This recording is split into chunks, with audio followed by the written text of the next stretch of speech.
A sequence diagram is a type of illustration that graphically represents the physical state of each component in a system. Sequencing charts can be used in electrical, fluid, or combined systems. They are used to aid the user in understanding the operation of the system and to help identify which components are actuated or energized at any given time during the system cycle. Many sequence diagrams are used as auxiliary documentation to assist with illustrating the information conveyed on schematics or circuit diagrams. While there is no official standard for drawing a sequence diagram, most are drawn with the time elapsed on the horizontal axis and the action accomplished on the vertical axis.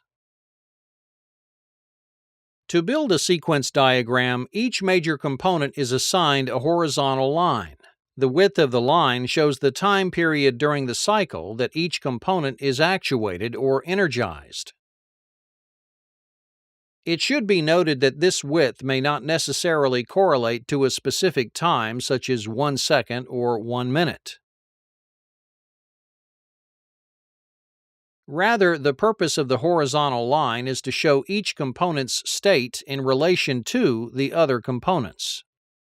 The start of a typical cycle is annotated at the left vertical line marked Cycle Start.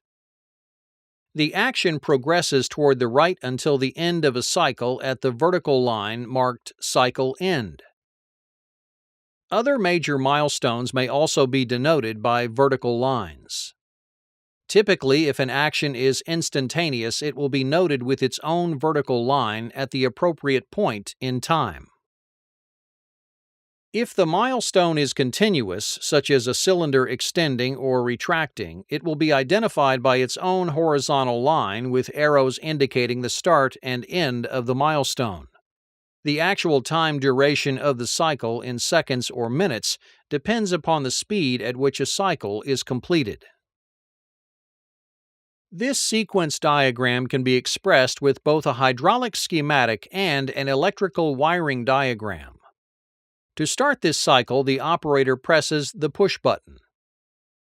Line 1 on the sequence diagram indicates that the push button may be held down for a variable length of time, as indicated by both solid and dotted lines. When the push button is depressed, the relay coil and the valve solenoid immediately become energized as shown on lines 2 and 3. Now that the relay coil is energized, relay contact 1 CRA closes and also becomes energized as indicated on line 4. This sets up a holding circuit through switch 1 LS and contacts 1 CRA, which keeps current on the relay coil and the valve solenoid even though the push button has been released. Since solenoid A is now energized, the valve shifts accordingly to allow fluid into the blind end of the cylinder.